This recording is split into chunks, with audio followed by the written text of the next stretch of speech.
Loving Neuer and then coming over to speak to these two, and a big hug there for Ashley. What was he saying, Ashley? So Ashley owes him some money, he said. That's what he was saying. He was calling me his grandfather. I said to him, listen, I'm not that old. No, I was just talking to him about the goal and the finish, and just telling him to keep doing what he's doing. Yeah? Did he say he saw the keeper? So he actually said that he didn't look. He was looking for Upamecano, but we thought that he actually looked at the keeper. But you know, he actually said that he was looking for the defender. He didn't look for the goalkeeper, and he's just had a shot. And to be honest, that's him really, around that yardage out. Wow. You know, he takes shots non-stop. Like I said to him before, we played him at Everton, that normally it'd end up in the stands. But, you know, tonight, again, he's obviously had the shot tonight out from that distance, and it's gone in for him. So what it tells you there as well, he's a player living off confidence there as well. He's got 6 goals, only 1 start, but he's almost like, I don't care, just get me on the pitch at some point, I will get you a goal, because the instinct just kicks in there. And he said there to us before, I don't need to see the goalkeeper, I know where the goal is. Yeah. That's what he said. So, and he's a young kid who seems like he thrives off these big occasions, these big moments, and just wants to come in and take responsibility. Does he give Unai Emery a bit of a decision to make? Because if you keep scoring goals off the bench, at some point does Unai go, maybe I should start him and see what happens? Or do you keep him like that?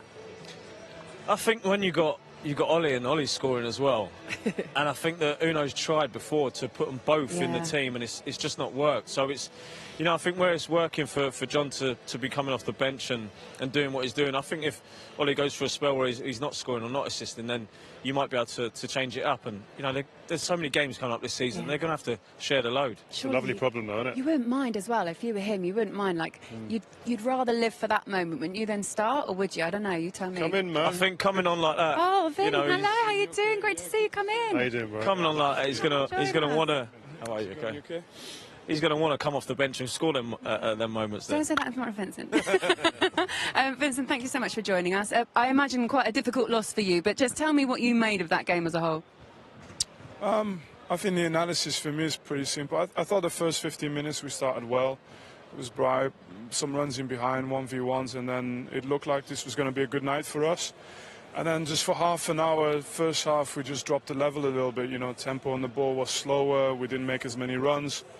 And then it wasn't that we conceded big chances, but you could feel like Villa was smelling a bit of blood, which we then took out completely in the second half. So in that sense, we did much better in the second half, and then we missed some big chances and they scored the chance. You guys play with a lot of high risk the way you play, really high press, obviously leave players at the back, big spaces. Was that something you looked at, knowing that Ollie Watkins, that's something in an area that he thrives upon, playing in the big areas? 1v1 is something, you were just centre-back medicine. I'm thinking, well, Upamecano's got a tough job, gets a yellow card. Was that something you was worried about or concerned you at any point in the game? I mean, Ollie Watkins has so many qualities to mention, but one of his qualities as well is to split 2 centre-backs, take that place in the middle, drop a shoulder and go from there. So that doesn't make him less dangerous when all of a sudden he's marked by 2. The point was for us more to not let Villa come into the game and to try and impose our game, because we had a lot of the ball, and when we have the ball we're dangerous. But they're a strong team, and this place is not an easy place, and therefore I don't think that the performance was perfect, but it wasn't a bad performance. And we had chances, you know, we had chances. Keeper played well. How are you finding like management? You've gone to Germany, it's a magnificent club, huge expectation and responsibilities. How are you finding that now? It's football. It's no different. No, it's the same job everywhere. You know, obviously it's a privilege. It's so much tradition, history. People really feel so proud about this club, and you work with top players, so that's of course enjoyable. But in the end, I can't score the goals, so my role is really to try and give them, you know, pleasure to play, wanting to become better every day, and then the desire to win. So. But that is everywhere. I don't think you should make a distinction for any job you have. Could have been different tonight. One of those chances that you were talking about, Serge Gnabry, when he could have crossed it to Harry Kane. Harry Kane looking incredibly frustrated.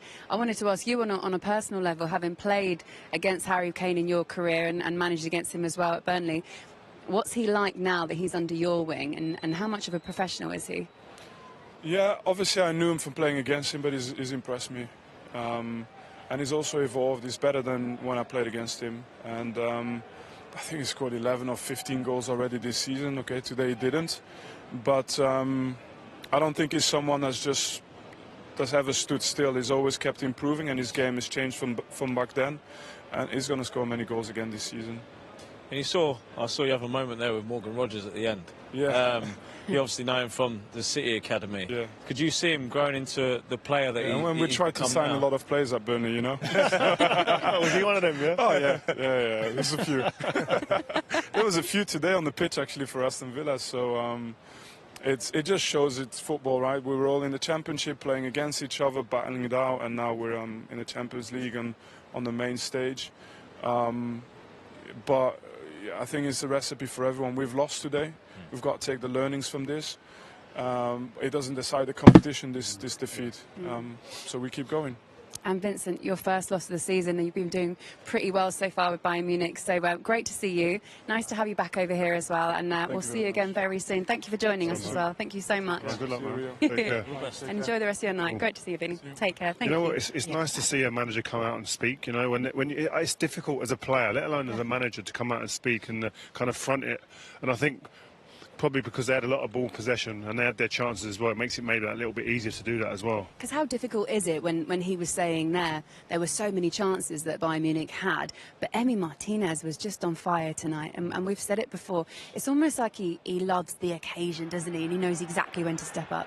That is exactly what Emi is about. He loves these type of occasions, and you know, you see here, it's late on in the game to produce a save in that way.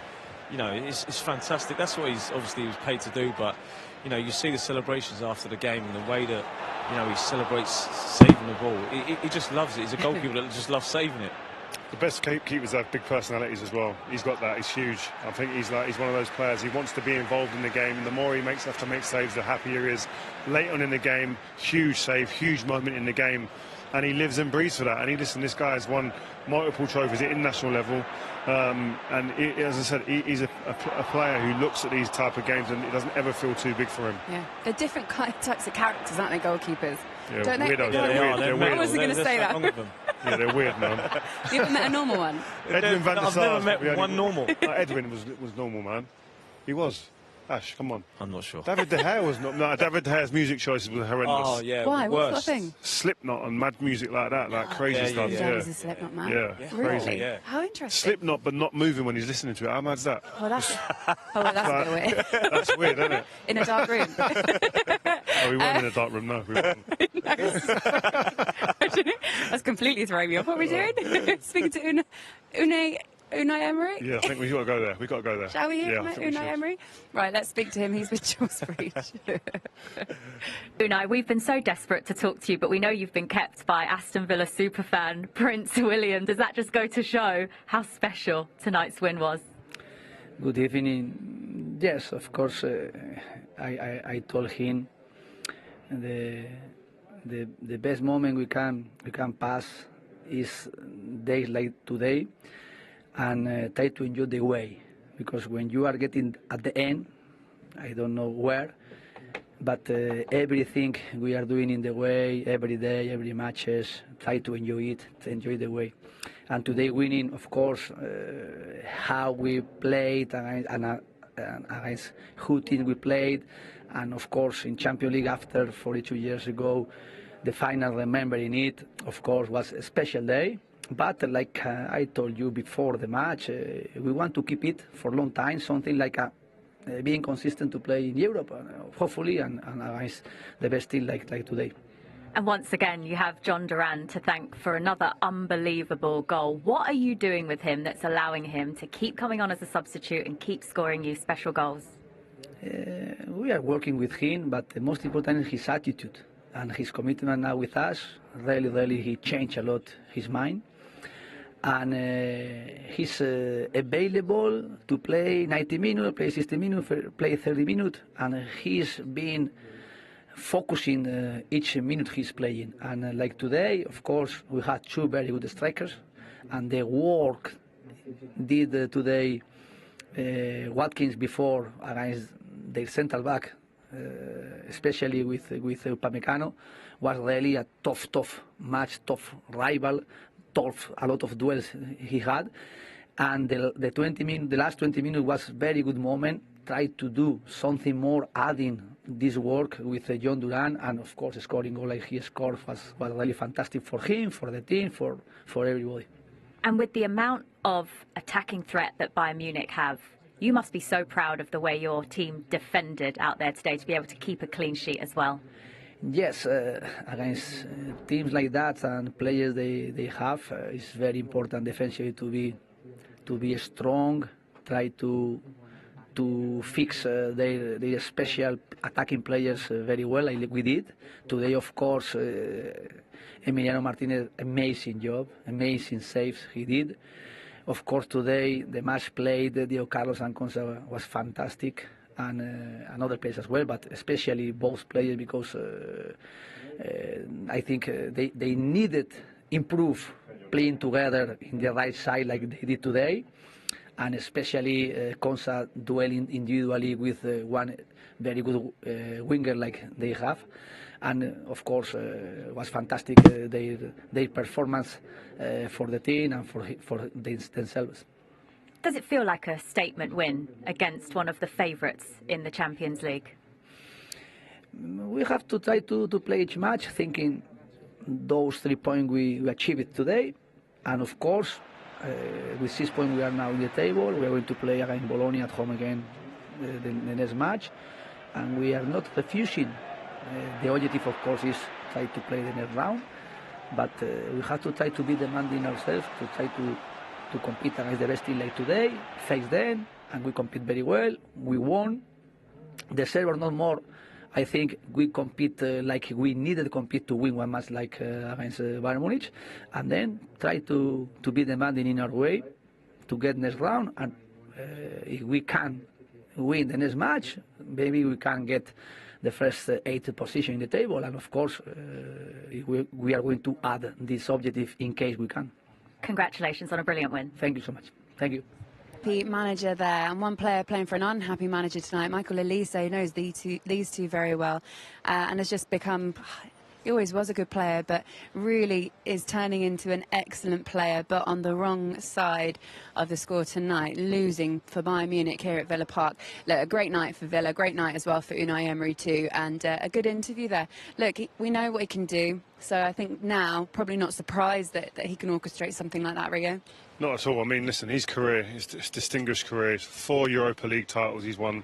Like, the guy knows his way around Europe. He knows his way how to compete at the top level. And I think he cultivates an environment, a culture at a football club. He does that. Ash, you've been there, you've seen it. There's discipline, but there's standards, there's expectations, and there's detail, attention to detail. You see that the way his team's set up with the ball, without the ball, and they're a threat. So he's got a team that have belief now, and they're a dangerous team now, very dangerous. Bayern Munich as well, of course, a loss for them tonight, but the players and the talent, like Elise, you just saw there, that they've got in their team, and a good manager, it's not going to hold them back for too long, is it, this loss? The manager, when he come out there and he was saying that, you know, we've lost the game of football tonight, but that's not going to dictate what's going to happen for the rest of the Champions League. Yeah. You know, they'll get back to winning ways, I'm sure, straight away. And like you say, they've got so much talent throughout that squad, and they're a massive club that will be looking to bounce straight back from that, and I'm sure they will do from you know, coming up this weekend. Yeah. All right, couple of really good days actually of Champions League football for match day 2. Let's just completely update you if you've missed anything with the results yesterday, and of course the results tonight as well. And big one for Arsenal, 2-0 win over Paris Saint-Germain. By Barcelona, they're putting 5 past Young Boys, and Dortmund was 7 past Celtic. Really bad night for Celtic last night. And you can see as well tonight's results, just to confirm, Villa with a 1-0 win against Bayern Munich. It was a big loss actually for Real Madrid, their first this season. They have lost 1-0 to Lille. Brilliant night for Lille with a penalty around half-time. And then Liverpool with a 2-0 win over Bologna. Let's have a little look at what it means then and how it all pans out in this all-new format that we're seeing in the Champions League so far this season. You can see on the left, they're the ones in the qualifying positions that will straight out qualify 8 of those teams, and 7 of them have got perfect records so far. The ones in the middle, the 2 ones, those 2 columns are in the knockout stages so far, and then the far right, as it stands, the ones that get eliminated. But obviously all of that could change. It could be completely different. So that's how it stands so far.